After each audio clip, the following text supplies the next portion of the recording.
Hi friends, welcome back to my YouTube channel. So today's lecture is risk factors of fracture, sign and symptoms, management and treatment of fracture. Previous video में मैंने already discuss कर लिया types of fracture की, causes की. अब इस video में बात करेंगे what are the risk factors of fracture. So let's get started. So what are the risk factors of fractures. Number one, age उसमें बहुत ही अहम रोल प्ले करती है फ्रैक्चर कॉज करने में, because over 50 age of people में develop fractures because bones weak होती हैं और इजीली फ्रैक्चर कॉज कर सकती हैं. नेक्स्ट हमारे पास आता है gender. Women are most likely to develop fracture due to the hormonal changes.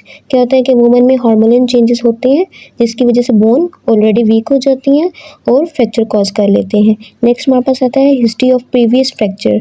किसी भी पेशेंट में या पीपल में प्रीवियस फ्रैक्चर का हिस्ट्री हो तो उसमें भी फ्रैक्चर कॉज कर सकता है. नेक्स्ट आता है हमारे पास स्मोकिंग. देन नेक्स्ट है excessive consumption of alcohol, lack of physical activity. अगर फिजिकल एक्टिविटी परफॉर्म नहीं होगी, एक्सरसाइजेज परफॉर्म नहीं होगी तो बोन्स क्या हो जाएंगी, वीक हो जाएंगी, जिसकी वजह से भी फ्रैक्चर इजीली कॉज कर सकते हैं in your body. Moving toward the next risk factor of fractures are certain medications such as corticosteroids. इसमें क्या होता है, स्टेरॉइड शामिल होते हैं. जो लोग रूटीन में अपनी मेडिसिन ले रहे हैं उसमें कॉर्टिकोस्टेरॉइड शामिल है तो इससे क्या होगा कि वो बोन को वीक कर देगा और इजीली फ्रैक्चर कॉज कर लेगा. देन नेक्स्ट आता है हमारे पास सर्टेन एक्टिविटीज़ और occupation that involves repetitive stress. For example ऐसी एक्टिविटीज़ या हमारा वर्क प्लेस ऐसा है जहाँ पर हम लोग ऐसी एक्टिविटीज़ कर रहे हैं या हमारा वर्क प्लेस ऐसा है कि वहाँ पर रेपिटेटिव मूवमेंट्स हो रही हैं तो उसकी वजह से भी एक रिस्क फैक्टर है हमारा फ्रैक्चर कॉज होने में. देन नेक्स्ट आता है हमारे पास exposure to hazards such as construction work place और contact sports.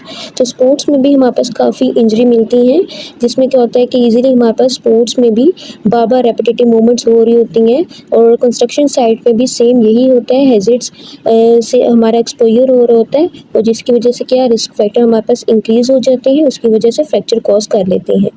Now let's discuss the symptoms of fractures. अगर फ्रैक्चर हमें कॉज हो गया है तो हमें कौन से सिम्टम्स शो होंगे. नंबर वन पे आता है हमारे पास सीवियर पेन, जिसमें हमें क्या होगा कि ज़्यादा पेन हमें महसूस होगी. नेक्स्ट है स्वेलिंग हो जाएगी. नेक्स्ट है ब्रूजिंग, उसमें क्या होगा कि bluish colour of the skin हमें शो हो रहे होंगे, डिफॉर्मिटी कॉज हो जाएगी लाइफ टाइम के लिए. नेक्स्ट है हमारे पास टेंडरनेस फील होगी हमें.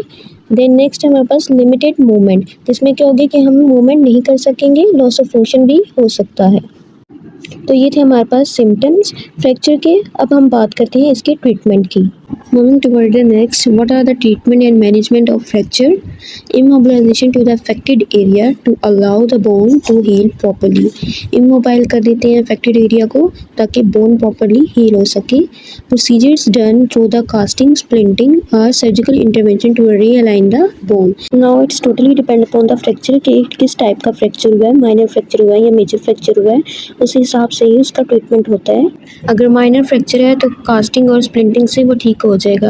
और अगर मेजर फ्रैक्चर है, ज़्यादा सीवियरिटी है तो क्या होगा, सर्जिकल इंटरवेंशन अप्लाई होंगी.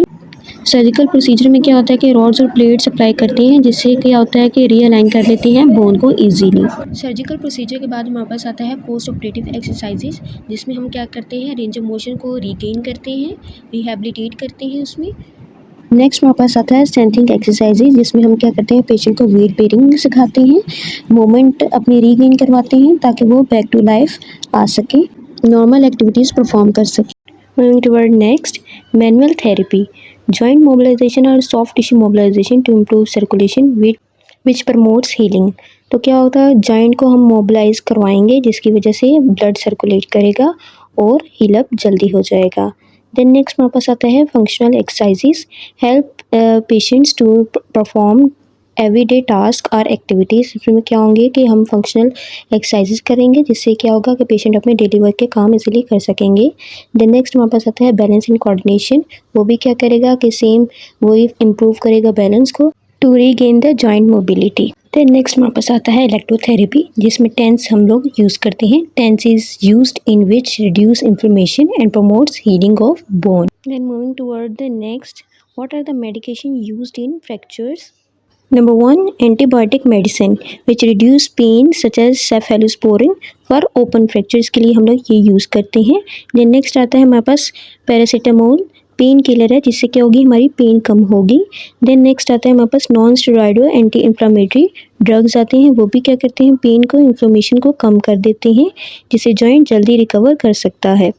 देन नेक्स्ट हमारे पास आता है ओपियोइड्स सच एज मॉर्फिन। तो ये थी बेसिक मेडिसिन जो पेन को और इन्फ्लेमेशन को कम करता है इन फ्रैक्चर। तो ये था मेरा छोटा सा लेक्चर। आई होप गाइस कि आपको ये लेक्चर पसंद आया होगा। Please share this video to your medical friend. Till then, the next video. Allah Hafiz.